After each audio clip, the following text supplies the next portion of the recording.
Bonjour à tous, alors aujourd'hui on est parti avec des complexes, et ici avec le calcul des puissances donc du nombre i, des puissances relatives, donc entières tout d'abord, et entières naturelles, ensuite entières relatives. C'est facile à comprendre, mais on va voir un petit peu comment on peut rédiger ça de façon correcte. Alors tout d'abord, on sait que bon, i, c'est un complexe, hein, dont le carré vaut moins 1. Donc i carré égale moins 1. Donc ça c'est une première chose. Quand n égale 2, i carré vaut moins 1. Donc déjà, ça nous fait déjà une puissance i1, c'est donc i. i0, enfin i puissance 0, hein, i est un nombre non nul, donc on considère que i puissance 0, ça vaut 1. Voilà, on a déjà les trois premières puissances, on continue.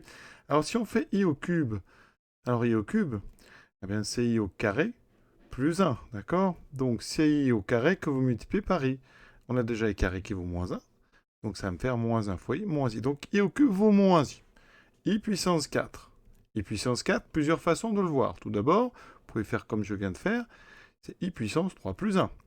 Donc ça fait i au cube fois i. À chaque fois, en fait, quand on augmente de 1, on multiplie par i. Donc là, on avait moins i, ça fait moins i fois i, donc moins i carré. I carré vaut moins 1 fois moins 1, ça fait 1. On est ici sur 1. On est revenu, en fait, donc à 1. Maintenant, i puissance 5. I puissance 5, c'est donc 1 fois i, c'est-à-dire i puissance 4 plus 1, c'est donc i.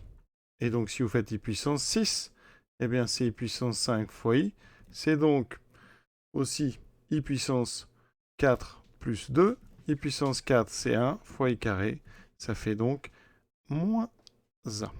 Donc, qu'est-ce qu'on remarque? Que déjà, pour les multiples de 4, hein, i puissance 4, i puissance 8, i puissance 12, i puissance 16, à chaque fois, on va revenir. Il y a un cycle. Ça revient sur 1. Et donc, quand on multiplie ici tous ces membres-là par i, on obtient i puissance 5, i puissance 9, i puissance 13, i puissance 17 égale à i. Si je remultiplie encore par i, j'obtiens i puissance 6 égale i puissance 10 égale i puissance 14 égale i puissance 18 égale donc i carré, c'est-à-dire moins 1. Encore une fois, je remultiplie, donc i7 plus égale i11 égale i15 égale i19 égale moins 1 fois égale moins i. Et si on remultiplie une fois, on revient sur i8, i12, i16. Donc en fait, il semble qu'il y ait 4 cas. Hein, c'est des cycles comme ça. Donc comment est-ce qu'on va expliquer ça autrement que par des calculs d'exemple? On va raisonner par disjonction. D'accord? Et alors, quels sont les cas différents? Eh bien ici, on a les multiples de 4. Ici, les multiples de 4 plus 1, les multiples de 4 plus 2, les multiples de 4 plus 3. Donc, c'est une histoire de reste par la division euclidienne par 4. Donc, premier cas. Donc, si n, on va pas mettre de si, hein, premier cas, donc n s'écrit 4k avec k appartenant à n. C'est-à-dire n égale 0, n égale 4, n égale 8. Dans ces cas-là, eh bien, alors, i puissance 4k, c'est donc i puissance 4 à la puissance k. Hein, ça, c'est propriété des puissances qui fonctionnent aussi hein, chez les complexes. I puissance 4, on a dit que ça valait 1, ça fait 1 puissance k. Donc même si k égale 0, ça fait 1 puissance 0, ça fait 1. Dans tous les cas, ça fait 1. Donc, si n est un multiple de 4, i puissance n 0. Donc on peut résumer ça avec des congruences, hein, pour ceux qui ont fait maths expert. Donc si n égale donc 4k, autrement dit, n est congru à 0 modulo 4, alors i puissance n est égal à 1. Deuxième cas.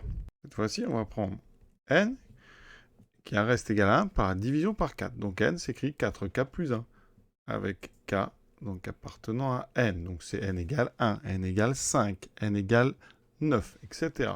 Dans ces cas-là, i puissance n vaut donc i puissance 4k plus 1. On sépare en deux. On trouve i puissance 4k fois donc i puissance 1. Alors i puissance 4k, on vient de régler son compte juste avant. Ça fait 1. C'est le premier cas. Fois i, donc on trouve i.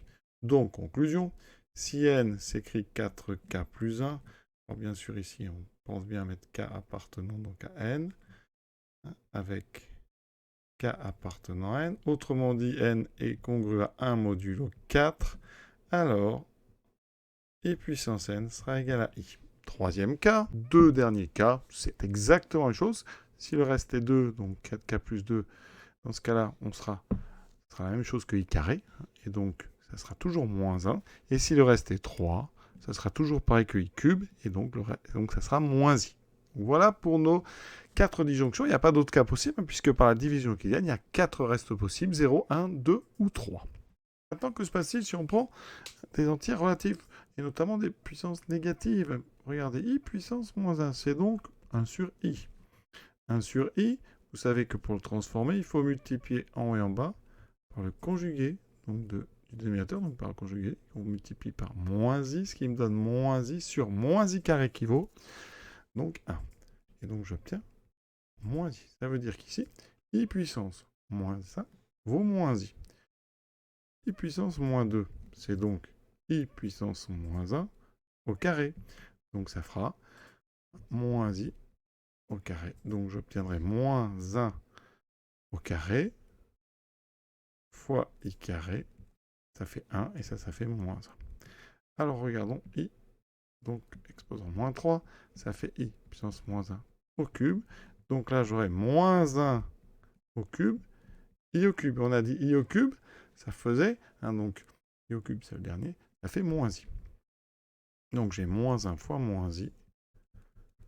Ça fait, alors qu'est-ce qu'on remarque? Bien, si on regarde le suivant, i, donc moins 4, ça sera donc celui-ci, par exemple, multiplié par moins i. Mais sinon, on refait i, donc moins 1 puissance 4.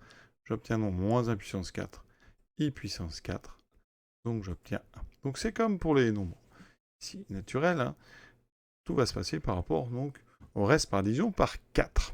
Et avec ce i, donc exposant moins 4 égale 1, et bien on raisonne par disjonction, on fait exactement la même chose, je ne vais pas le refaire. Ici, si on prend P égale 4K avec K portant à Z, on écrira IP égale I4K. I4, dans ce cas, donc 1 puissance K, ça donne 1. D'accord? Donc I puissance N vaut toujours 1. Et ça, c'est donc le cas où P est congru à 0 modulo 4. Et donc entier relatif. Deuxième cas, si le reste est 1. D'accord? Donc on aura ici I puissance P qui vaut I puissance 4K fois I. Et comme I puissance 4K, on l'a dit, ça fait 1. Il me reste I. Donc ici, ça c'est le cas quand P est congru à 1 modulo 4. Troisième cas, P est congru à 2 modulo 4. Et troisième cas, P est congru à 3 modulo 4. On a les 4 possibilités. Voilà, donc la question A et B, en fait, on peut les faire même ensemble directement. Donc ça veut dire qu'ici, quand vous avez par exemple I puissance 17, pensez bien que ça sera I puissance 16 fois I. Et donc ça redonnera I, parce que 17, c'est 16 plus 1. Si on a I puissance moins 23, bien vous faire une division par 4. Donc ça fait, par exemple, I puissance moins, donc ici, on va s'arrêter à 20, moins 20, moins 3. Vous aurez donc I puissance moins 20 fois I puissance moins 3. Alors si vous n'avez pas trop les puissances négatives, vous pouvez faire encore mieux. Faire I puissance moins 24 plus 1. Donc vous serez pareil que I puissance 1, ça fera I. Vous voyez l'idée, retenez bien que I puissance 4 est égal à I puissance moins 4 égale à 1. Et avec ça, ça suffit en général pour gagner beaucoup de temps. Voilà, à très bientôt.